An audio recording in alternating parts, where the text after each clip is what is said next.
Sarkaalka ugu sarreeya ciidamada Mareykanka oo lagu magacaabo Mark Milley ayaa xaqiijiyay in Shiinuhu uu dhawaan tijaabiyay gantaal xambaara nuclear-ka kaasi oo ku wareegay dhulka.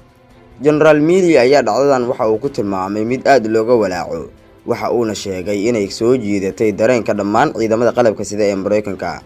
Waxa uu TV-ga Bloomberg u sheegay in tijaabadii dhawaan ee gantaalka xawaarihiisu dheereeyo ee Shiinaha uu u dhow yahay inuu noqdo Sputnik ama dayax gacmeedkii ugu horreeyay tan iyo 1957 markaasi oo Sofiyeetka uu horiyay tartanka hawada sare ee dagaalkii qaboobaa. Gantaalkan oo hypersonic ah waxa uu ku socday xawaare ka badan 6,000 oo kiiloomitir saacadii, taasi oo ka dhigaysa mid aad u adag in la ogaado ama la burburiyo. Qaar ka mid ah siyaasiyiinta iyo falaqeeyaasha Mareykanka ayaa ka naxay horumarka muuqda ee Shiinaha, inkastoo xukuumadda Beijing ay durba beenisay warbixinta ku saabsan inay si xawli ah u horumarinayso barnaamijka hubkeeda xambaara ee nuclear-ka.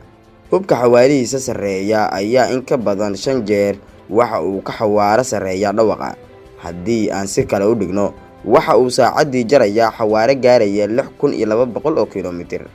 Gantaalada qaaradaha ka tallaaba waa gantaalo riddo dheer oo ka baxa jawiga dhulka kahor inta uusan dib ugu soo laaban, isagoo raacaya dariiqa bartilmaameedka loogu talagalay.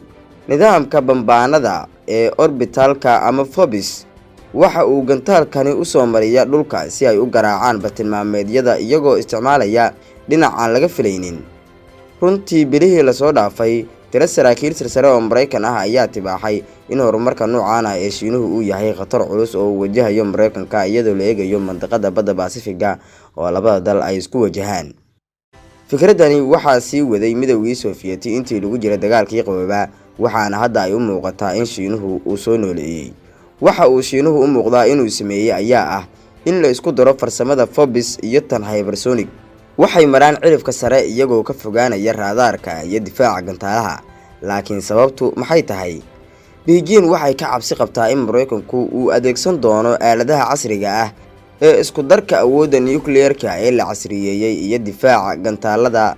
Sidoo kale, haddii Mareykanku uu marka hore u duqeeyo Beijing, nidaamka difaaca gantaalada ee Alaska oo ah gobol ka tirsan Mareykanka, waxaa laga yaabaa inuu awood u yeesho inuu xakameeyo tirada yar ee hubka nuclear-ka ee Shiinuhu uu leeyahay.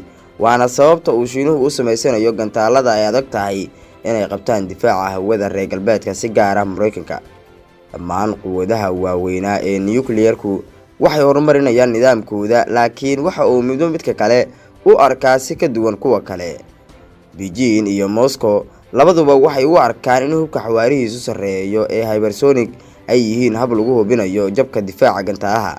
Laakiin taa beddelkeeda, Mareykanku waxa uu qorsheynayaa inuu adeegsado inay ku garaacaan wax loogu yeero bartilmaameedyada adag sida waxyaabaha taageera xakameynta nuclear-ka, iyagoo adeegsanaya madaxyada caadiga ah ama kuwa aan nuclear-ka ahayn oo ay ka mid yihiin gantaalada riddada dhexe ee qaadi karaya madaxyo qarxa oo aan ahayn hubka waxgumaada ee nuclear-ka. Iyadoo tusaale loo soo qaadan karo Mother of all bombs ama hooyada bambooyinka caalamka oo aan ahayn nuclear, taasi oo Mareykanku uu ku dhuftay buqcad ka mid ah dalka Afghanistan, aagaasi oo ay ku dhuumaalaysanayeen koox ka tirsan Daesh.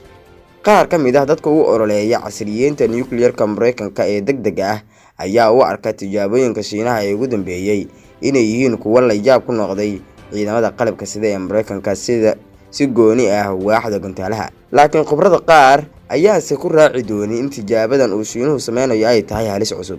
Khibrada qaar waxay sheegeen in Mareykanku uu nugul yahay weerar nuclear oo Shiinuhu uu soo qaado tan iyo dabayaaqadii qarnigeena dhaafay oo laga soo bilaabayo 1980-meeyadii. Saraakiisha Mareykanka qaarkood waxay ku nuuxnuuxsadeen in waxa ugu muhiimsan hadda ay tahay in Mareykanku uu gaaro gabagabada saxda ah. Caqabadaha kaga imaan karaya Ameerika dhammaantood waxay rabaan inay casriyeeyaan oo kor u qaadaan hubkooda nuclear-ka. Dhammaan dadka Mareykanka la talinaya ayaa doonaya inuu casriyeeyo oo uu kor u qaado hubkiisa nuclear-ka. Hubka Shiinaha si kastaba ha ahaatee weli waxa uu ka hooseeyaa ka Mareykanka, laakiin walaacyada ku saabsan difaaca gantaalaha Mareykanka iyo nidaamyada nuclear-ka waxa ay khasbaysaa in dhammaan dalalkan ay casriyeeyaan hubkooda. Kuuriyada Waqooyi ayaa sidoo kale waxa ay ku dadaalaysaa inay casriyeyso awoodeeda nuclear-ka, sida uu soo xiganayo mid ka mid ah khubarada warbixin gaar ah ka soo saaray arrinkaasi. waxayna sidaasi u sameynayaan in mustaqbalka ay hesho Kuuriyada Waqooyi awood dheeri ah kolkaasi oo ay ka baqanayso inay la kulanto weerar kaga iman karaya Mareykanka. Sababaha ugu waaweyn ee Shiinaha ku qasbaya inuu awoodiisa nuclear-ka uu sare u qaado waxa dadka intooda badan ay ku tilmaamaan inay tahay muranka badda koonfurta Shiinaha, taasi oo Mareykanku uu ku soo daabulayo boqolaal ka tirsan maraakiibta dagaalka Mareykanka. Tallaabada labaad ee Shiinaha arrinkan ku qasbayso waxaa lagu sheegay inay tahay daandaansi uu ka arkay Mareykanka oo ay ugu horeyso mandaqada loo yaqaano Pacific-ga badda ah. Arrinkaasi waxa uu sare u kacay kadib markii dowladda Mareykanka iyo Ingiriisku ay heshiis ay la galeen dowladda Australia, taasi oo Shiinaha ka agdhow, waxaana ay kala saxiixdeen heshiis loogu sameynayo Australia raxan tobaneeyo markab ah oo ah maraakiibta quusta kuwaasi oo ku shaqeynaya danabka nuclear-ka qaadi karaya oo ridi karaya iyagoo ku jira badda hoostooda gantaalo sida madaxyo nuclear. Arrinkaasi Shiinuhu waa uu cambaareeyay waxa uuna tibaaxay inay qalad tahay in dal aan ahayn dalalka loo ogol yahay sameeyashada nuclear-ka loo sameeyo maraakiib ku shaqeynaya danabka nuclear-ka. Saatee waxa ka dhiga adeegay dowladda Mareykanka. Arrinka ugu adag ayaase ah faragelinta uu Shiinuhu u arko in Mareykanku uu ku hayo jasiiradda Taiwan oo Shiinuhu u arko inay isaga ka mid tahay. Xukuumadda Beijing waxay carabka ku adkeynaysaa aayaha lama taabtaanka ah ee jasiiradda Taiwan, kaasi oo ku qeexday la mideynta dhulweynaha Shiinaha.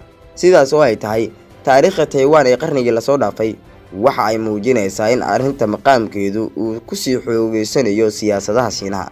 Sanadkii 1895 kadib dagaal dhiig badan oo ku daatay oo Shiinaha uu la galay Japan, waxay dowladda Shiinaha ku qasbanaatay inay iska dhiibto oo iska ilowdo jasiiradda Taiwan, oo wixii intaa ka dambeeyayna ay noqoto maxmiyad uu Japan gumaysanayay muddo nus qarni ah oo boqortooyadii adkeyd ee Japan ayaa ka talinaysay.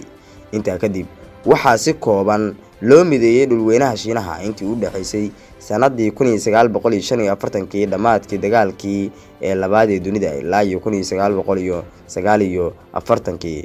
muddadii uu madaxweyne Mao xukumayay Shiinaha waxa uu sheegay fursadii uu Taiwan ugu soo dari lahaa dalweynaha Shiinaha. Waxa suurtagal ahayd in maamulka Truman ee Mareykanka uu ogolaan lahaa in madaxweyne Mao uu qaato Taiwan ka hor inta jamhuuriyadda dadweynaha Shiinaha aysan ku biirin duulaankii Kuuriyada Waqooyi ee ka dhanka ah Kuuriyada Koonfureed sanadkii 1950, taasi oo dhalisay dagaalkii labada Kuuriya, isla markaana si lama filaan ah ee Taiwan kaga dhigay saaxiib muhiim ah oo Mareykanku uu lahaa xilligii dagaalkii Qaboobaa.